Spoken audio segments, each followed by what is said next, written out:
À première vue, ils ne sont que de simples morceaux de métal. Pourtant, chaque année, le monde dépense plus de 20 milliards de dollars pour les produire. Ce sont les aimants, les cœurs battants qui animent chaque moteur, chaque turbine et chaque appareil de notre quotidien. Leur apparence anodine dissimule une complexité inouïe, un mariage entre la science des matériaux, l'ingénierie métallurgique et une précision à l'échelle de l'atome. Tout commence avec des minerais de terres rares, extraits des profondeurs de la Terre. À partir de là, des dizaines d'étapes complexes s'enchaînent. La purification, la fusion, le pressage des poudres, le frittage et la magnétisation. C'est un voyage au cœur des usines où le métal se transforme en force, une force qui devient le fondement même de notre futur technologique. Leur force est colossale, mais elle se cache dans des objets de quelques grammes à peine. Aujourd'hui, la Chine exerce une domination quasi totale sur l'industrie des aimants aux terres rares, maîtrisant plus de 90% des capacités mondiales de raffinage et de production. Depuis les mines de néodyme en Mongolie intérieure jusqu'aux usines de frittage qui bordent sa côte est, c'est la quasi-totalité de la chaîne de production qui demeure sous contrôle chinois. À partir de 2025, une nouvelle réglementation sur les exportations a été mise en place par le gouvernement. Elle exige que tout produit contenant ne serait-ce qu'une fraction de terres rares d'origine chinoise obtienne une autorisation préalable avant d'être exporté. Cette politique contraint de nombreuses sociétés occidentales à dépendre de l'autorisation chinoise. Une situation qui soulève des inquiétudes quant à un potentiel levier stratégique au cœur même des chaînes d'approvisionnement de la haute technologie.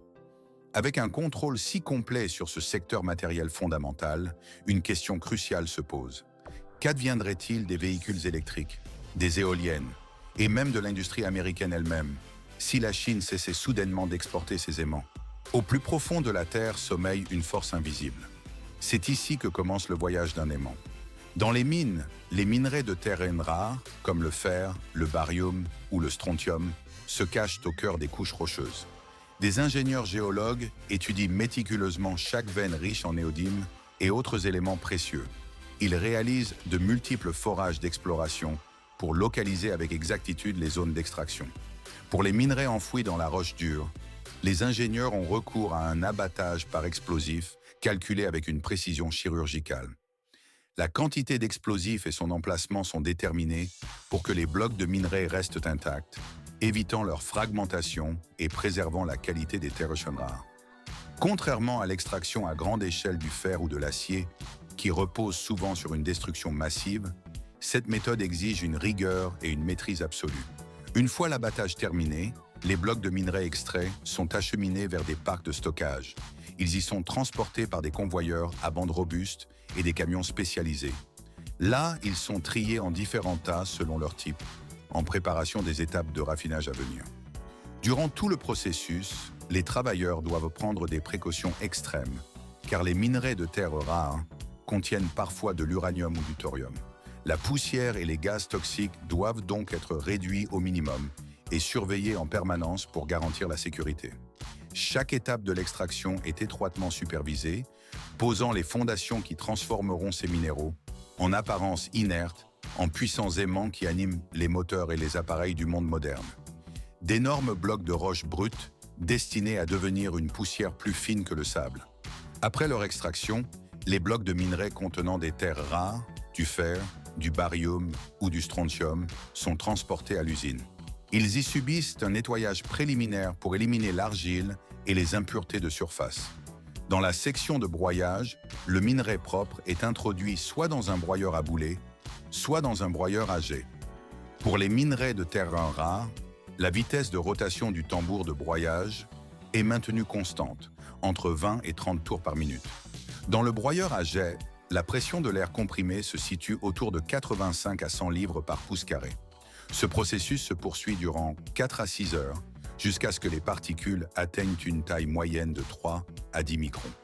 Pendant toute l'opération, la température interne de la chambre de broyage est surveillée en permanence. Elle ne doit jamais dépasser 180 degrés Fahrenheit, afin d'éviter toute altération de la structure cristalline ou perte des propriétés magnétiques naturelles. Une fois le broyage achevé, la poudre de minerai est refroidie à l'aide d'un gaz inerte, puis passe à travers un système de tamisage multicouche qui sépare les particules en fonction de leur taille. Faire flotter la pierre, c'est le défi paradoxal qui attend maintenant cette poudre minérale. Une fois le minerai réduit en une fine poudre, l'étape suivante est la flottation, un procédé utilisé pour séparer les précieuses particules de terre rares des impuretés indésirables.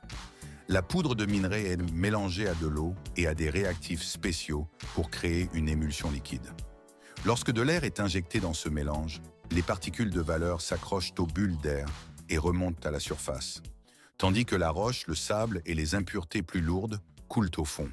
Grâce à cette méthode, des éléments comme le néodyme, le samarium et l'oxyde de fer sont isolés, formant une poudre purifiée prête pour la production des aimants. Contrairement à la flottation du fer ou des métaux courants, ce processus appliqué aux terres rares exige une précision extrêmement élevée. La mousse et la boue doivent être contrôlées avec soin, car les minerais de terres rares ont de très faibles concentrations et sont facilement contaminés. L'opération entière se déroule dans une cuve scellée, équipée de dépoussiéreurs et de systèmes de contrôle chimique. Cela empêche la libération de poussière ou de gaz nocifs, pouvant provenir des traces d'uranium ou de thorium présentes dans le minerai. Chaque lot de flottation dure généralement entre 1 et 2 heures, le temps que les particules de valeur adhèrent aux bulles et remontent à la surface, tout en préservant leur pureté élémentaire. La matière est purifiée, mais elle n'est pas encore prête. Une alchimie moderne est sur le point de commencer. Après que les minerais de terre rares, de fer ou d'oxyde, ont été flottés et collectés, l'étape suivante prépare les matières premières pour la production de l'alliage. À ce stade, les ingénieurs examinent la pureté, la teneur en humidité et les ratios élémentaires de chaque lot de minerais. Pour les aimants aux terres rares, ils mélangent du néodyme, du fer et du bore dans des proportions précises. Pour les aimants en ferrite, la poudre d'oxyde de fer est combinée avec du barium ou du strontium. Chaque matériau est pesé et mesuré avec une exactitude absolue pour garantir que chaque aimant fini possédera une force magnétique puissante et stable. Une fois mélangés, les matériaux sont transférés dans des chambres scellées ou des conteneurs spécialisés. Cette précaution empêche toute contamination et tout contact avec l'air.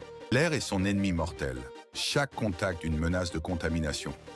Une fois les matières premières mélangées et inspectées en usine, le processus se poursuit par la fusion et la formation de l'alliage.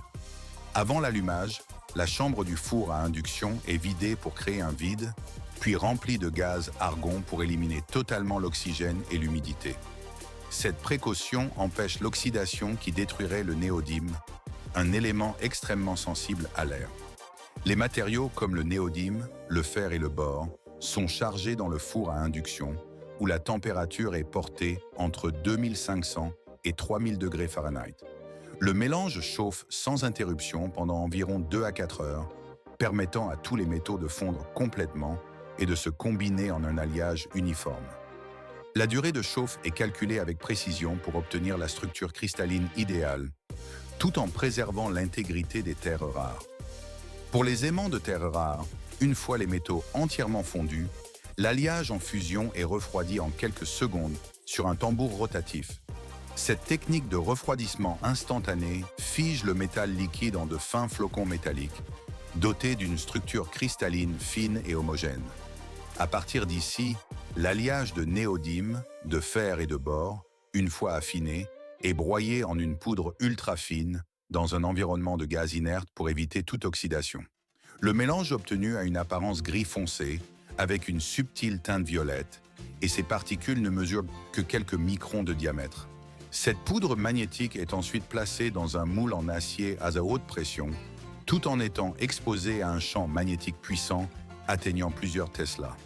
À l'intérieur de ce champ, des millions de particules microscopiques d'alliage se mettent à tourner pour s'aligner dans la même direction magnétique, comme d'innombrables aiguilles de boussole pointant toutes vers un pôle unique. L'ensemble du processus ne dure que quelques dizaines de secondes. Pourtant, il exige un contrôle absolu de la pression, de l'intensité magnétique et de la vitesse de compression. Toute incohérence dans le champ ou changement brusque de pression pourrait perturber l'alignement cristallin, empêchant l'aimant d'atteindre sa force polaire maximale.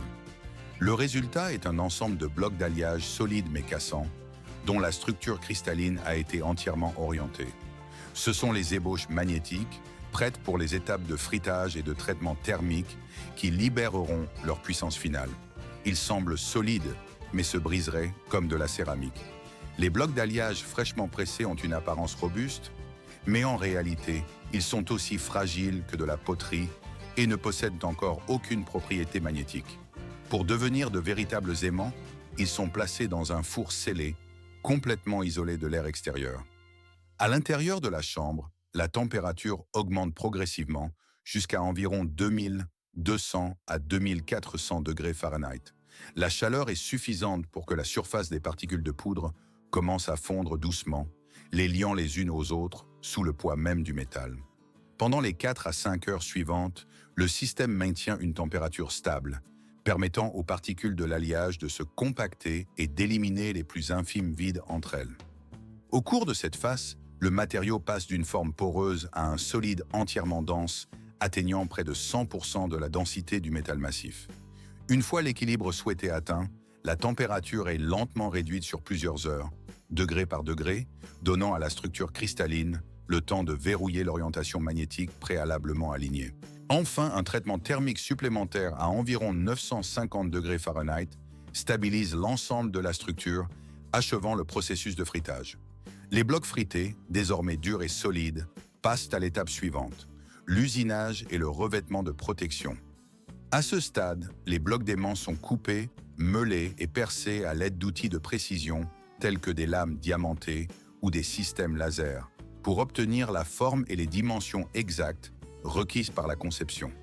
Ensuite, les aimants reçoivent un revêtement protecteur qui les préserve de la corrosion, de l'humidité et de l'usure mécanique. Pour les aimants au néodyme fer-bore, ce revêtement est généralement constitué de nickel, de zinc ou d'époxy, ce qui non seulement protège la surface, mais préserve également la force magnétique interne. Contrairement aux métaux ordinaires, cette couche protectrice est essentielle, car l'alliage de néodyme fer-bore est très sensible à l'oxydation. Sans elle, la force magnétique peut se dégrader rapidement, compromettant à la fois la performance et la longévité.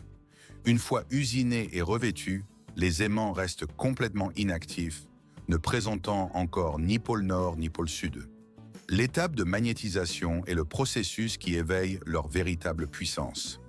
Chaque aimant est placé entre les pôles d'un magnétiseur à impulsion ou un courant électrique extrêmement élevé, atteignant entre 2000 et 3000 volts, et déchargé en seulement 1 à 5 millisecondes. Cette décharge foudroyante génère un champ magnétique instantané d'une intensité d'environ 3 à 5 Tesla, soit des dizaines de milliers de fois plus puissant que le champ magnétique terrestre.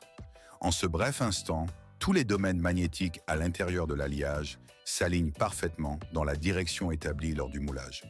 Cette synchronisation permet à l'aimant d'atteindre sa rémanence maximale, VR, et sa coercitivité, HC. Si l'impulsion magnétique est trop forte, des contraintes internes peuvent déformer la structure cristalline. Si elle est trop faible, certains domaines restent désordonnés, provoquant une baisse notable de la force magnétique. Après la magnétisation, le champ de surface de chaque aimant est mesuré à l'aide d'un capteur à effet Hall et sa polarité est vérifiée par un testeur d'orientation automatique. Ceux qui ne répondent pas aux spécifications sont démagnétisés et retraités, tandis que les aimants qualifiés sont scellés et préparés pour les étapes finales d'inspection et d'emballage. Leur force est désormais une réalité qu'il faut contenir. Après la magnétisation des aimants, l'étape suivante est l'inspection de la qualité et l'emballage avant l'expédition. Chaque aimant est testé pour sa force magnétique, l'orientation de ses pôles, sa résistance thermique et sa protection contre la corrosion, afin de garantir que chaque pièce réponde aux normes techniques et aux exigences du client. Des instruments de mesure spécialisés permettent aux ingénieurs de détecter immédiatement tout aimant présentant une force magnétique inégale ou un alignement de pôles incorrect. Ensuite, les aimants sont emballés avec une précaution extrême car leur attraction magnétique est très puissante. Chaque pièce est séparée par des écrans non magnétiques ou des entretoises en plastique spécial pour les empêcher de coller les uns aux autres ou d'endommager leur surface. Les boîtes de stockage sont conçues pour résister au choc durant le transport. assurant que les produits parviennent en parfait état aux usines de moteurs, aux fabricants d'éoliennes, aux usines de robotique et aux producteurs d'équipements électroniques. L'emballage des aimants exige également une attention particulière aux champs magnétiques, afin qu'ils n'interfèrent pas avec les appareils électroniques à proximité et que chaque aimant conserve toute sa puissance. Une fois l'inspection et l'emballage terminés, les produits finis sont prêts à alimenter les technologies modernes. Des véhicules électriques aux robots industriels en passant par les éoliennes, chaque aimant devient un cœur invisible mais puissant, animant des systèmes entiers. Une fois leur fabrication achevée, une force invisible commence à battre au cœur de nos technologies. Ce pouvoir imperceptible donne vie à une multitude d'appareils et de systèmes qui définissent notre monde moderne. Dans le secteur des véhicules électriques, les aimants néodyme-fer-bore sont intégrés au rotor des moteurs. Ils y génèrent un champ magnétique intense, garantissant un fonctionnement fluide, une efficacité énergétique accrue et des performances optimales. Au sommet des éoliennes, des aimants orientés avec une précision millimétrique sont logés à l'intérieur du rotor. C'est là qu'ils transforment l'énergie du vent en électricité, contribuant à alimenter des millions de foyers en énergie propre. Ces aimants constituent également le cœur battant des robots industriels et des équipements médicaux. Leur puissant champ magnétique assure des mouvements d'une précision absolue, que ce soit pour les bras robotiques, assemblant des voitures, ou pour les appareils d'imagerie par résonance magnétique. Les IRM, qui scrutent le corps humain. Même dans les appareils électroniques de notre quotidien, comme les haut-parleurs, les disques durs ou les capteurs minuscules de nos téléphones et ordinateurs, les aimants jouent un rôle fondamental. Ils sont essentiels pour générer des champs magnétiques, convertir de l'énergie et orienter des signaux avec une exactitude remarquable. Une force invisible née de la poussière de la Terre. Son voyage a commencé dans l'obscurité des mines, où le minerai brut a été arraché à la roche. Il s'achève avec ces fragments de métal qui, dans un silence total, alimentent le monde moderne. Chacun est porteur d'une énergie imperceptible, celle-là même qui fait tourner les rotors des moteurs électriques. C'est cette force qui pousse les pales des éoliennes et insuffle la vie aux innombrables technologies qui façonnent notre quotidien. De l'extraction au broyage, du moulage au centrage, puis de l'usinage à la magnétisation, jusqu'au test de qualité finale. Chaque étape de ce parcours est guidée par une précision absolue et par l'ingéniosité humaine. La preuve tangible que les composants les plus modestes en apparence peuvent renfermer une puissance tout à fait extraordinaire.